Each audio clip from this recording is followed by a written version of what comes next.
So many of you know our speaker today, some of you may not. It's Dr. Ed Barker, and he has a distinguished career in NASA and also University of Texas at Austin, and he's been associated with the McDonald Observatory. He qualifies to speak to us because he has actually fun in his work. Yay, and Yes, 60 years of fun. 60 years of fun, and that I will go with that. It was 45 in a previous slide, but I put 60 in there now. Well, help me welcome our speaker, Dr. Ed. I'm going to talk to you at the beginning here, just to give you a little background. I did work at McDonald Observatory, and we observed all the planets many times, and I mean all the planets, Mercury out through Pluto, and then we looked at roughly 150 comets in the program that I was heading up and working with Anita Cochran and myself. So we get a lot of referrals on our commentary pictures. Once in a while, we would have to divert from doing the planet. We became a little bit of on the philosophical side. So every now and then we'd get a request from one of our theoreticians in Austin to go look at a supernova. And well, we had to tell him one time, that supernova is only visible from the southern hemisphere. We can't point telescopes at it. But otherwise, we did many times. We can make a change. Oh, okay. I can go ahead and finish talking here while you're getting all that changed. But we ended up not getting to observe that supernova, which I've got one picture in here of it, and we're actually now able with Webb to resolve the star in the that was the supernova. So we're on the several papers that were involved with supernovae, and that was always a lot of fun to go off and. But that's as close as I've really been to being a cosmologist. So I may make a couple of misstatements in terms of the cosmology of things, but otherwise it goes well. I'm glad that Gail and John actually came up with blue and gold for the demons this morning, because I did graduate from Santa Fe High about 1958. And so a couple of you guys were there. I don't know about anyone sure, but I know certain Mason kid here was he was actually he's on a couple of years. That was all right. It's always been good to get back over here to First Pres and do once a month to do the breakfast. And hopefully you'll be finding enough people to continue this program in the future. We're doing very well as far as living in Montecito. Ann and I are out there. We're in independent living, so we can actually do our own cooking. Ann can do the cooking. I don't do the cooking. I only wash dishes. Sort of like here. I mean, I get to do a little bit of the stuff, but John does all the cooking. I might do some serving, and but it's always good to have those people working along. And I think we're getting. I'm really going to give credit. And that credit is really that Webb Telescope link. If you want to find out more, want to enjoy the pictures and enjoy the write-ups, they're there. every now and then Ann gets perturbed with me a little bit because I spent 2 or 3 hours just going through and looking at new images. There's 400 plus that you can look at with little write-ups, and then there's other things too. But I've pulled up most of the stuff from that I'm going to present from that Webb Telescope link. So we need some definitions because a lot of people don't know what a light year is. Well, a light year is the distance that a photon of light will travel in 1 year, traveling at 186,000 miles per hour. You're supposed to know 400 or 500 digits there. They're 186,200 miles per hour, per second. So I'm going to get it right.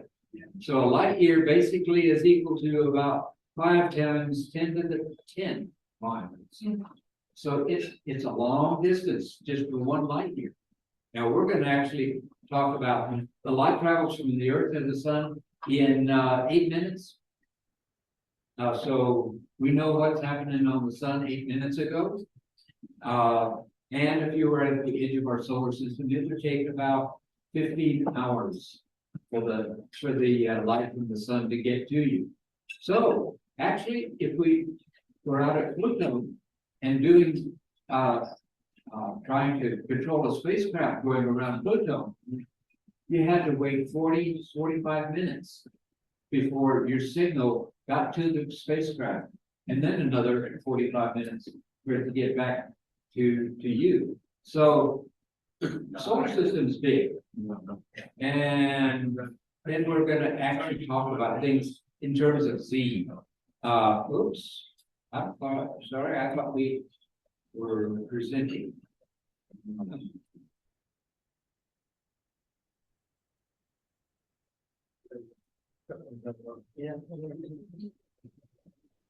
Anyway, go ahead and continue with that.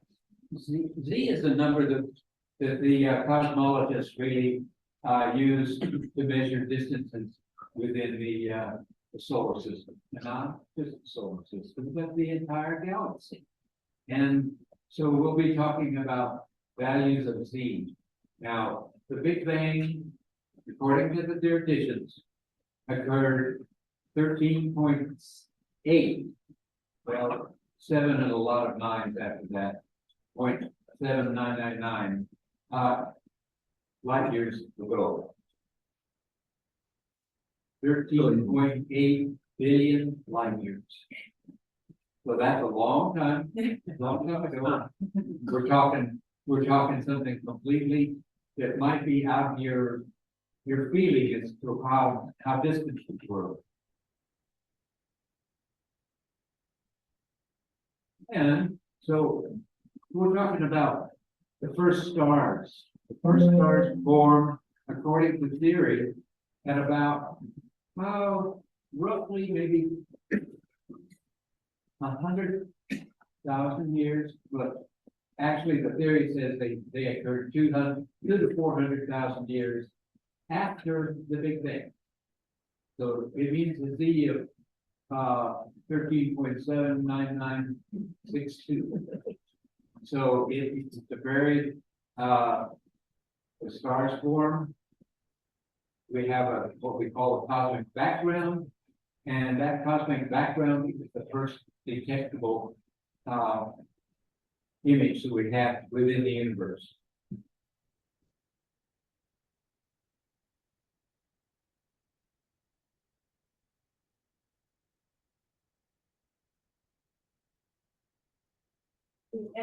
While you're waiting, what's the difference between a cosmologist and an astronomer? A cosmologist is a theoretician that uses observational data.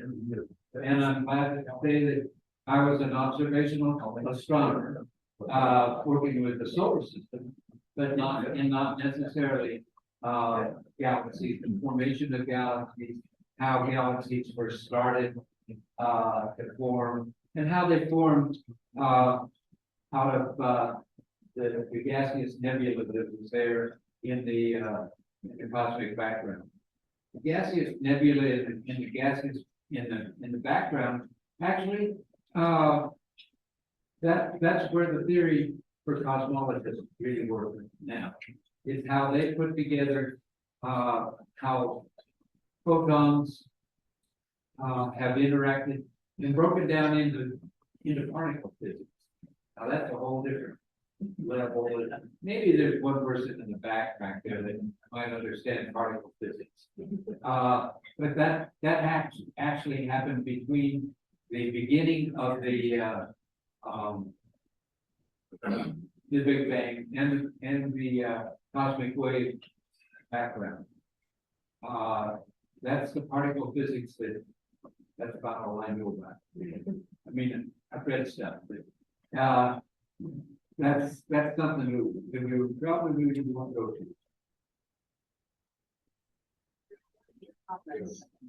Recording in progress. It says God is here. Do I need to click on that? Okay, this is the slide here that's actually we kind of decided for this talk that I should talk about why the Webb Telescope is so good. And really, all of the instrument packages have been moved very close to absolute zero.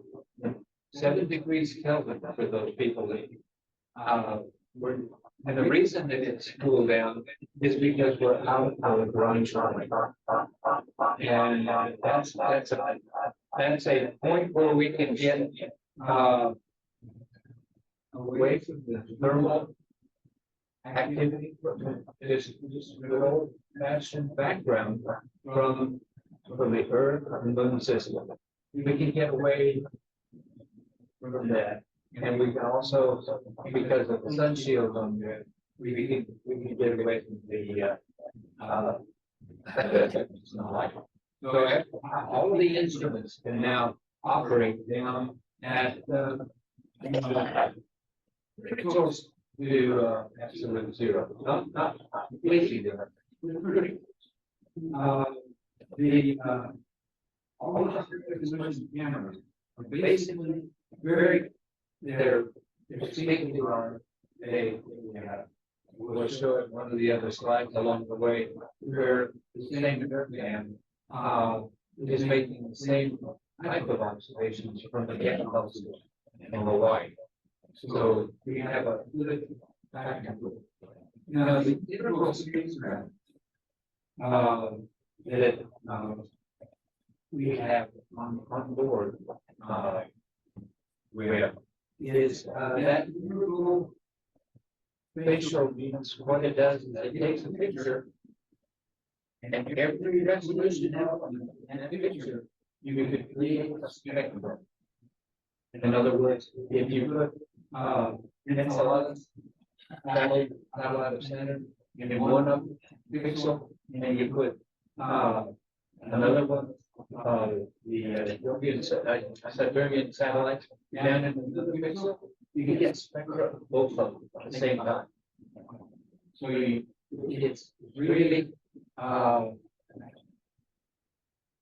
what it really does is it brings back since where I started out using a little photographic plate. You can get a spectrum of every point on the photographic plate. You would do that. It means that you use the highest sensitivity instrumentation we have. There's another reason that the telescope is so very, very good. It's ability to image on the side of the moon and image the base satellite on the other part of it. And they don't interact with each other. They don't read into each other. They're completely separate observations. So you can look at right up and it's a very faint stuff. I'm talking about Jupiter And satellite. No, we got it working. Thank you, thank you. Okay.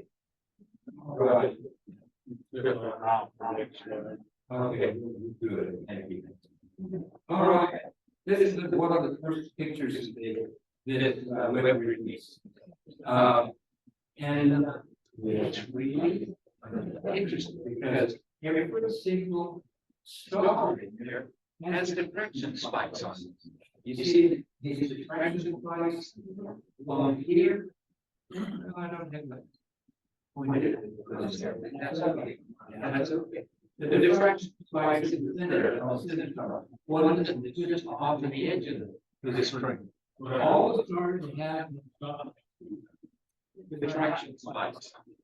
Now, everything else on that string is a galaxy. Everything else in that particular string is a galaxy. And this is one of the things that Webb brings does. It means that we can look at star fields and pick up galaxies, pick up the stars at the same time. Okay, let's go to the next one. This is the one that was going to be a little bit hard to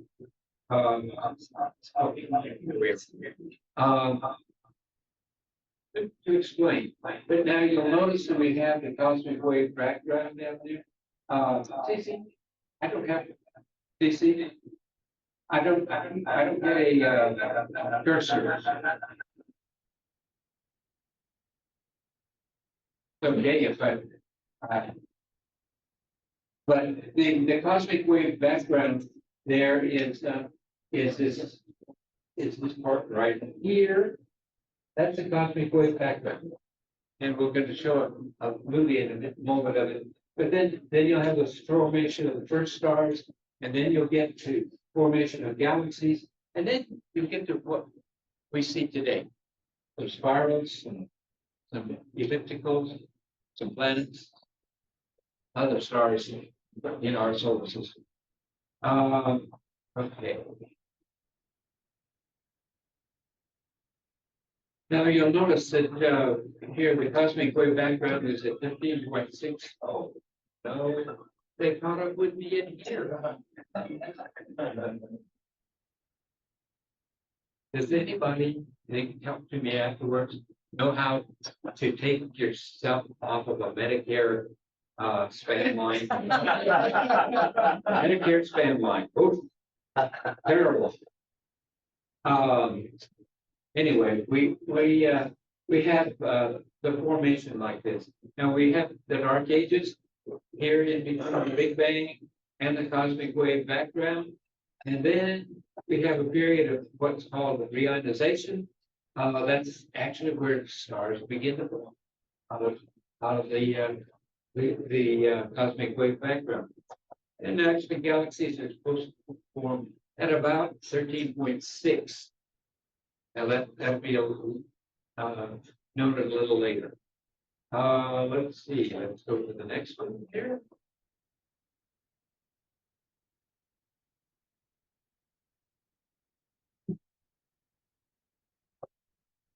What is the oldest photo of the universe?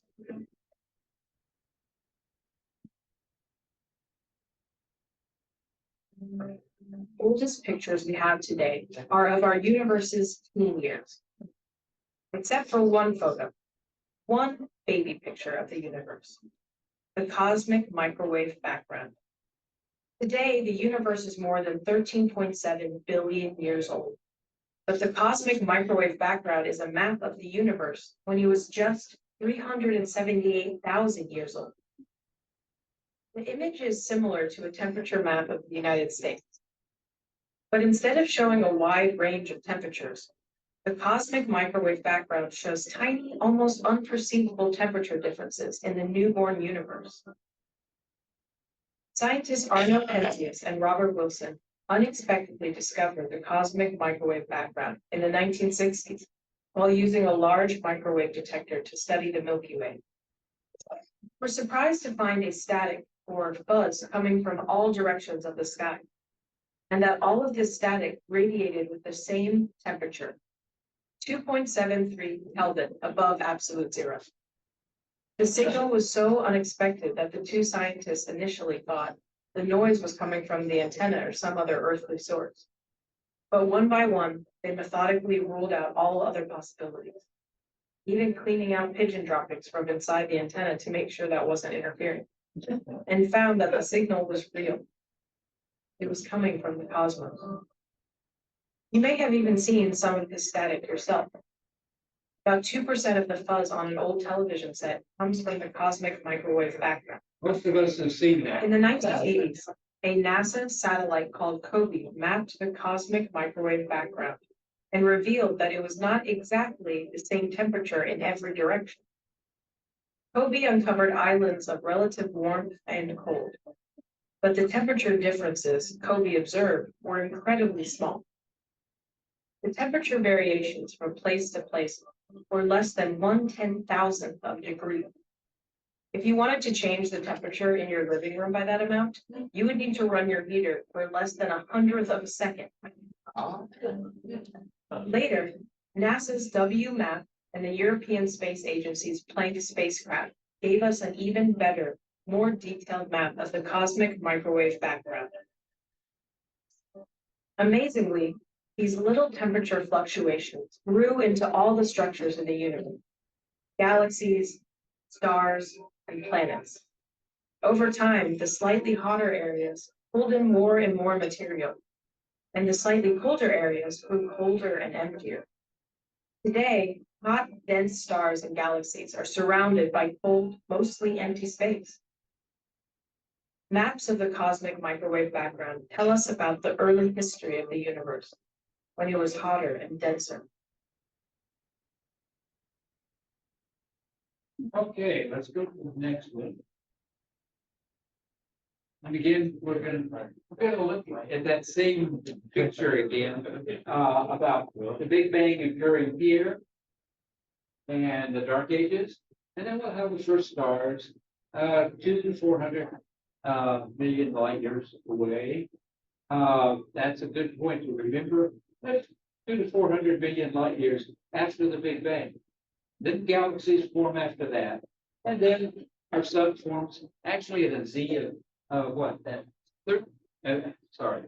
9 billion years after the Big Bang. Our sun formed 9 billion years after the Big Bang. And then we see the regular stuff that you see now. Just some of the galaxies, some nice spirals, some barred spirals. You see a little bit more. But now we've actually, the Webb actually, its detection limit, it goes from here to here. So it's really in this part of the universe that it's going to actually look at. With its deep thing. So here, wait, that works.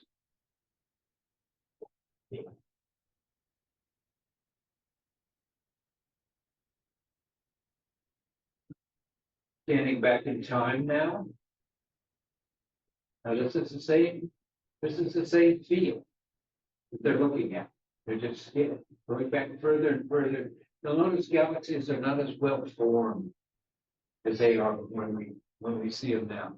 That's one thing that the cosmologists and actually the theoreticians are really trying to understand is how the rotation spirals form. Now that one was 12.7 billion years old.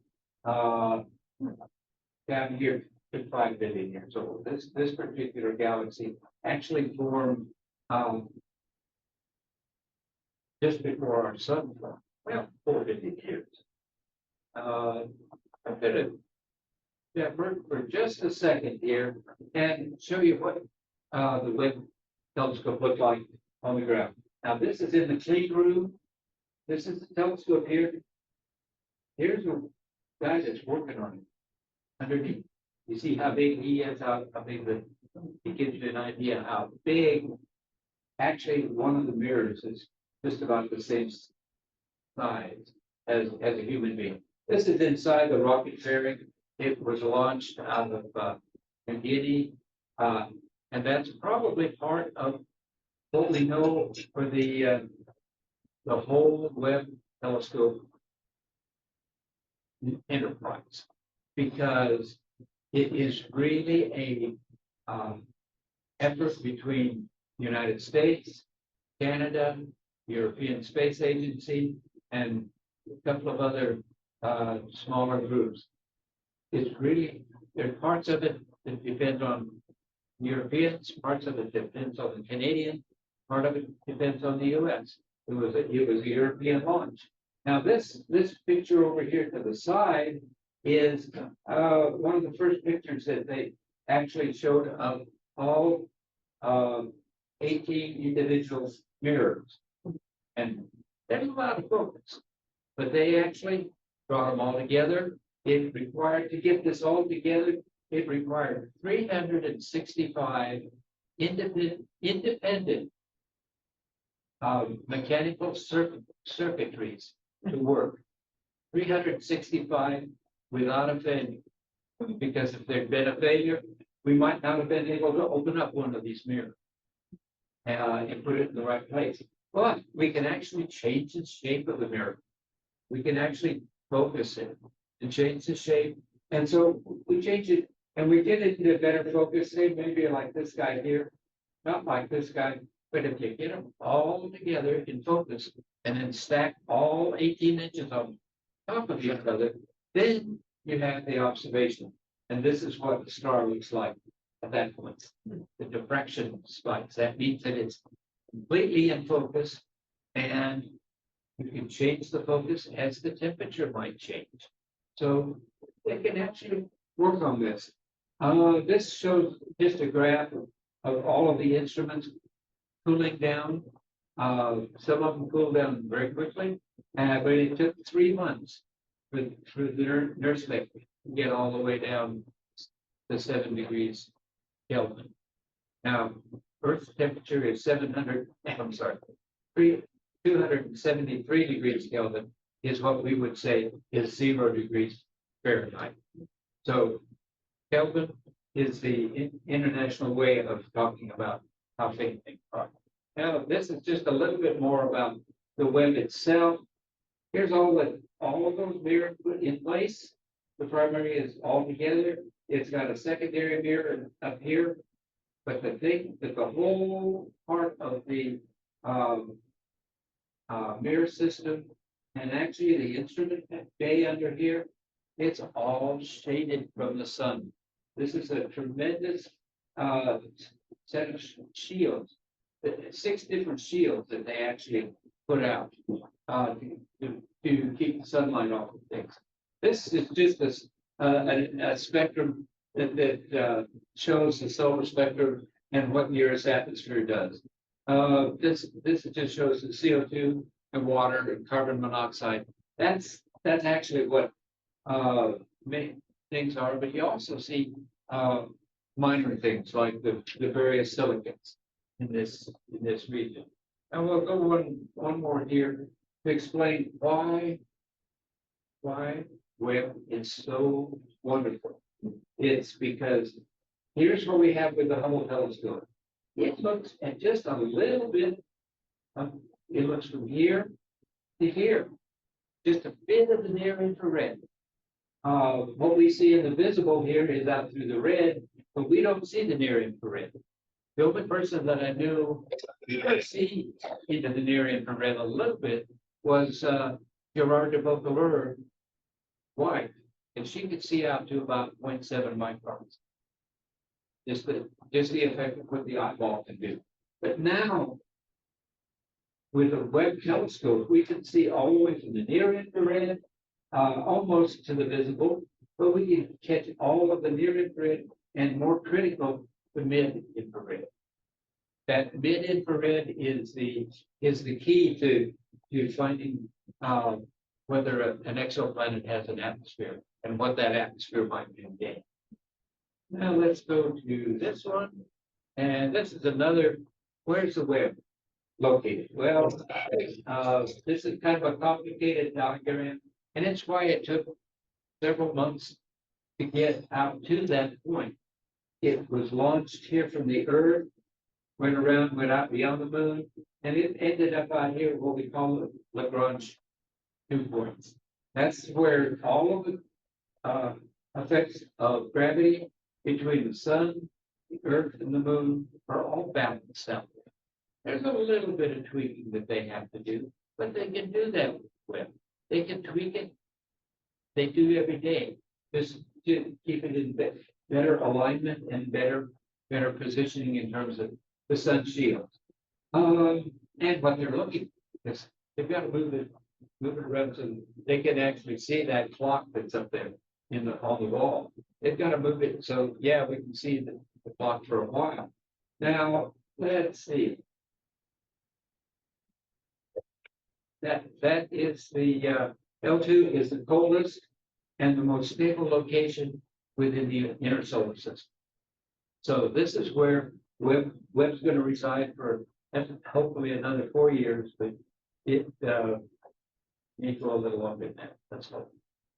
This is a slide that I put together a year ago to talk about Webb, and this is sort of how the coverage goes. We have it because it has the long wavelength coverage, that mid-infrared, and very much better in sensitivity. The longer wavelengths will look back closer to the beginning of time, as you'll see from the emissions that we see measure the redshift of galaxies.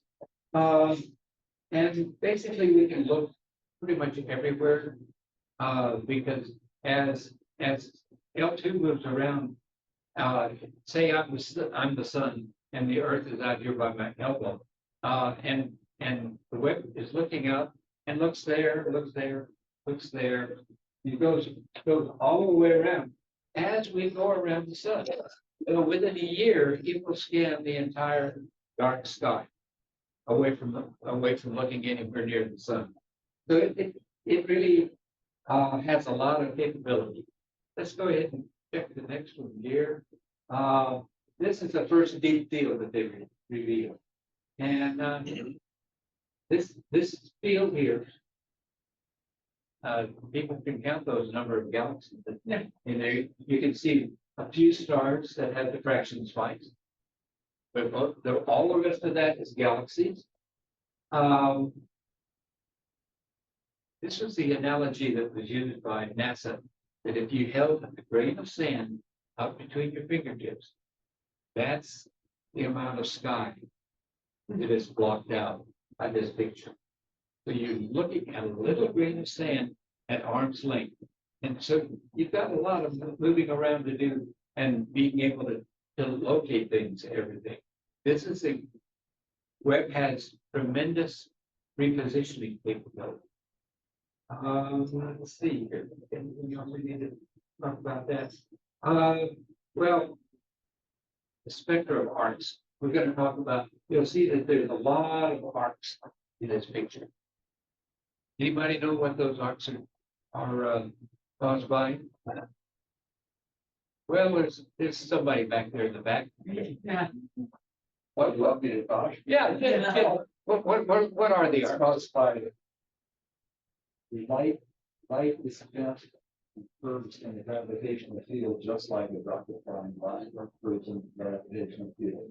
And if you have a black hole, when the light from a distant galaxy comes closer to that black hole, the light gets spread out into the arcs.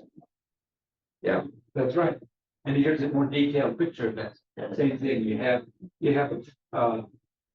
a galaxy there that just happens to be there, and then you have a galaxy that is actually on the other side of the arc. It means that there is a galaxy in back of this galaxy that actually distorts the light of the far galaxy. So you've got a galaxy, another galaxy, and then you've got what you're looking at. It's an image. So you're looking at that arc that's determined by the Einstein gravitational distortion. And there's a lot of arts to look at, a lot of arts. And that'll be the discussion of one of the, of the next slide. Okay, here we have a little bitty chunk of sky down here that we're looking at.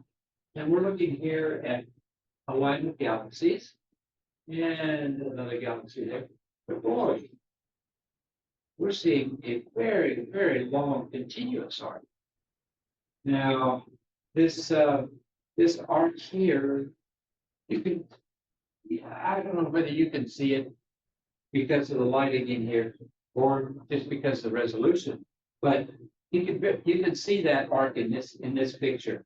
It's much better when you blow it up like this.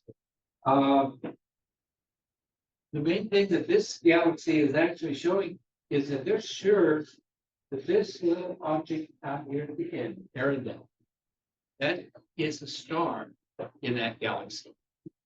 That is a star that's within the galaxy that's being distorted by the foreground galaxy.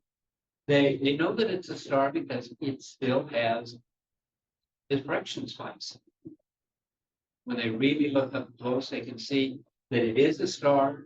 Actually, Hubble saw this particular object, but not nearly in the resolution and colors that Webb has been able to do. Now that actually has been putting together the color of the spectrum, the type of star it is. It's a very hot blue supergiant, and it might have a cool brown with a dwarf attached with it, but they're not sure yet. But they're actually put together based on the brightness of the star. The brightness of the star and all the things that go together, getting the colors and the spectra of that, say that it's about 100 million years old. That means that that particular star, according to these people who are doing this, say that that's about 100 million years old. I think I forgot. Okay. We'll talk about that in a little bit. You might say, well, okay, how can you measure redshift? Here, again, they're doing little spots on the sky for different samples, and they've got redshift because they've taken one of these integral spatial photographs of the sky. They can actually pull out the spectrum of this particular little galaxy, this particular little, or that one down there. And these are oxygen and hydrogen emission lines in that particular galaxy. That's well, that's the young guy of these. It's actually that galaxy according to the redshift. Now, this is how much the spectrum has shifted from what we know as we would see here. It's shifted to the red. All of you guys know about the Doppler shift in terms of the ambulance going past you and going away, and that sound goes down, down, down. That's actually the sound or the light of the galaxy is actually pushing on out. And so we see these emission lines on that galaxy. This one here is a little bit older according to its redshift. See these lines here? They're shifting. And this one down here is even fainter at 13 billion years old. And then they've got the one down here, the very, very bottom is 13.1 billion years old. And it's actually shifted far enough that we're lucky to get any redshift on it. This is the region of redshift that we need to be in that Z of 13.0 to 13.123. And then hopefully we can get back to the cosmic wave background. Okay, let's go over here. I'm going to just put this picture up and say, this is the wow picture that NASA put up. This is actually the Hubble. Everybody remembers Hubble and what they did with this, but very similar, except there's just so much more detail in it. I'm not gonna go into any detail about this, but this is, the Hubble actually gets to areas first time for starboard that's occurring within this. It's not so much in the Hubble, but these are cliffs in the sense that they're actually, they're 7 light years high. In other words, to go from there to the top of the cliff is 7 light years. Okay, let's go to the next one. This is actually what Hubble was able to do. I mean, not Hubble. Get it right. This is what Webb is one of the wonders that Webb has been able to pick up. Now, that was one of the explanations that I had in the first slides and kind of jumbled up a little bit there. But I picked out slides. At first, I thought I was going to pick out a couple, but I picked out most of the things. These are the wonders that why Webb is the telescope that has really opened up this area. All of these different areas of starboard. I'm actually only going to really say, let's talk about this one down here. Now we've got jets coming off, and we see jets of blue ionized gas being pushing down against. If I didn't misalign, no, you got everything I think here. But the Webb has got things that actually they can. The stellar people that are really looking at how stars form. This is one of their gradient hits. And then we can actually go to one that's not necessarily that particular nebula, but this is, everybody knows where Orion is. And along the sword is it's trapezium in a nebula. Now that trapezium is up here, just off of the screen. And its bright blue light is pushing this entire, it's pushing down. And they can tell how fast it's pushing, but the spectrum. But they actually, Webb starts looking at more detail. Look at this little bitty, this chunk here, blown up into this image over here, and then take that little bitty star there. That's a single star forming, and the gas around it being pushed away. So people that are learning how to stars that are being built, this is one of the things that they do. They have this to look on. Okay, we've got GC 346, a star cluster that lies within a nebula, is located 210,000 light years away.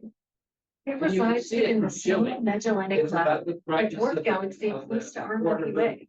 New findings from NASA's James Webb Space Telescope reveal the presence of a much more intricate network of gas and dust structures than previously discovered in the area. Within this plume of gas is cold molecular hydrogen, which provides a perfect environment for young stars to form, some of which can be seen here. These young stars generate energy that heats the gas, energizing and splitting the molecular hydrogen. This effectively carves rough bridges into the gas. This area appears to show the head of a dragon spitting out balls of hot gas. Its eye and the balls of gas are areas of active star formation, which will continue to change the environment around it. These wisps are more evidence of that environmental change. Winds from nearby stars are blowing away material that surrounds still forming stars, leaving these small structures behind. Here we see curly ribbons of glowing gas that outline the cold molecular gas of the region. These many pillars of creation show how pervasive the stellar erosion is in the region. Eventually, over millions of years, the mixture of energized and dense hydrogen will give way to thousands of stars and far more of these elementary structures. So this is just one of the galaxies that is formed. It's called cartwheel for obvious reasons. There is a black hole in the center of this galaxy. They've made some other observations of it, and just serendipity has the other two little faint galaxies near it.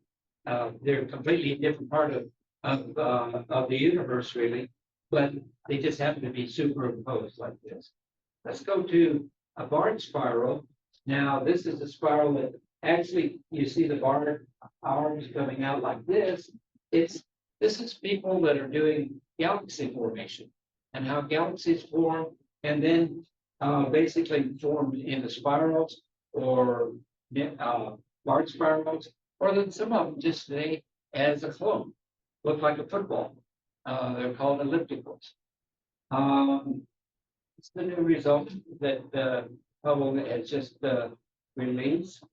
Here's one that is a little hard to explain, but people that know globular clusters in our own solar system, this is stuff that we're talking about within our own solar system now. This is a globular cluster that in this region that's blocked out by the gap between the detectors. That region is blocked out, and it contains hundreds of thousands of stars in this region that's being blocked out. And those stars really kept you from looking and seeing all of these faint little stars around it. So a globular cluster is not just a cluster like this, but it's a cluster like this in terms of how things are between it. This is one of the advantages and new kind of things that they do with Webb. They knew that there was this gap in the CCDs. Why not use that gap to block out the light? And they used it for exoplanets also. Now, you probably all know about exoplanets. That means those are planets that are outside our own solar system.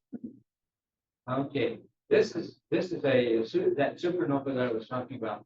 It was in the southern hemisphere that we couldn't observe from McDonald, but they now are observing with it, and it has really they've gone wild in terms of defining everything. This outer ring, there's another inner ring down here. There's ejecta. You can see star formation and little globules, necklace of stars going around the inside of it. So the actual supernova was basically down in that little area, and it's blown off a big shield of the. Let's go. We got to run along here. Okay, this is planet formation. Yeah, I think we're probably pretty good. Newborn stars are found within brilliant, colorful nebulae. However, formation begins in dark, dense clouds. Within one vast dark cloud, gravity collapses thousands of individual dense clumps. The core of a massive dense clump will compress and heat until it forms a protostar.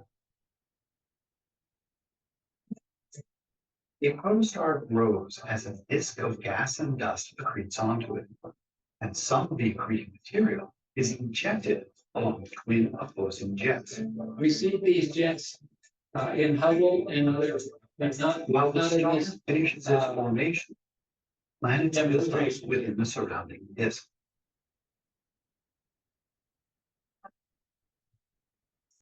A few hundred million years later, the new solar system has assembled.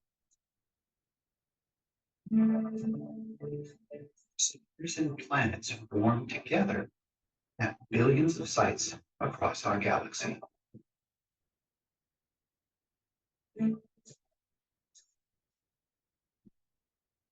That's one of the values of looking at the Webb and looking at that explanation and seeing some of these various sundry things that are happening. Actually, this is actually I just touched on it because it is one of the wonders, and it is a very new result. This is the actual image of a planetary system forming. This is again, you have the sun down in here. All of these rings are the same as forming that are planets will form. Planets, asteroids, comets, everything will form in that planetary system. Now, let's see, I think I have one or two more here before we have a break.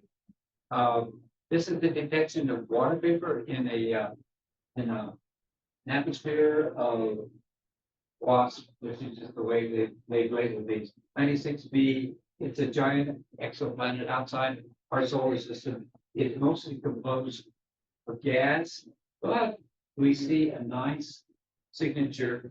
Now, I had problems with this at first because it didn't look quite as nice as they were making it out to be. But really, it's held up over time now.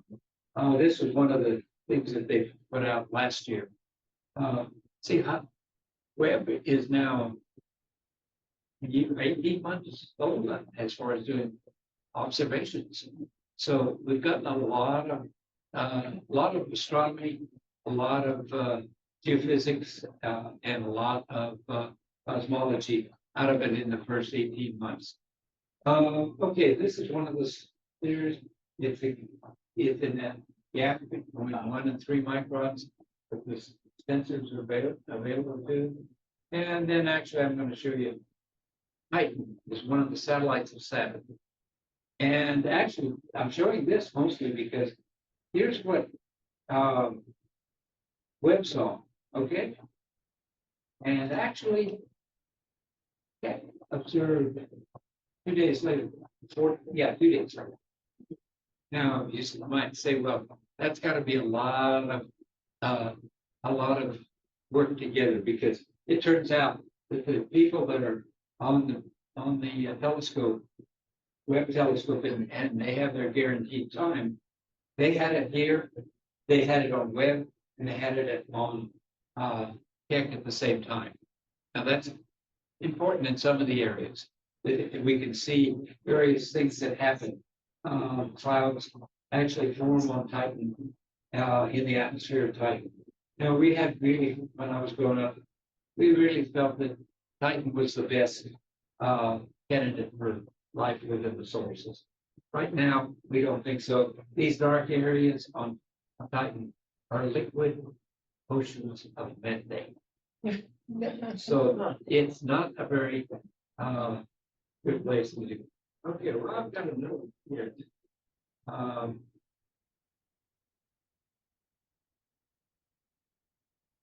going to go ahead and go to.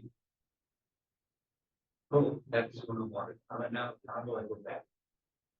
Oh, no, this is the one.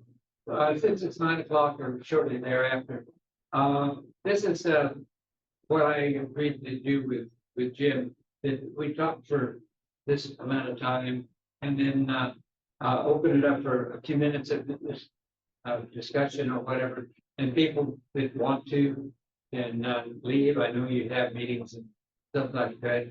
Other things going on Saturday that you need to go to. But I'm willing to stay here and show you another, well, I've got another 20 slides.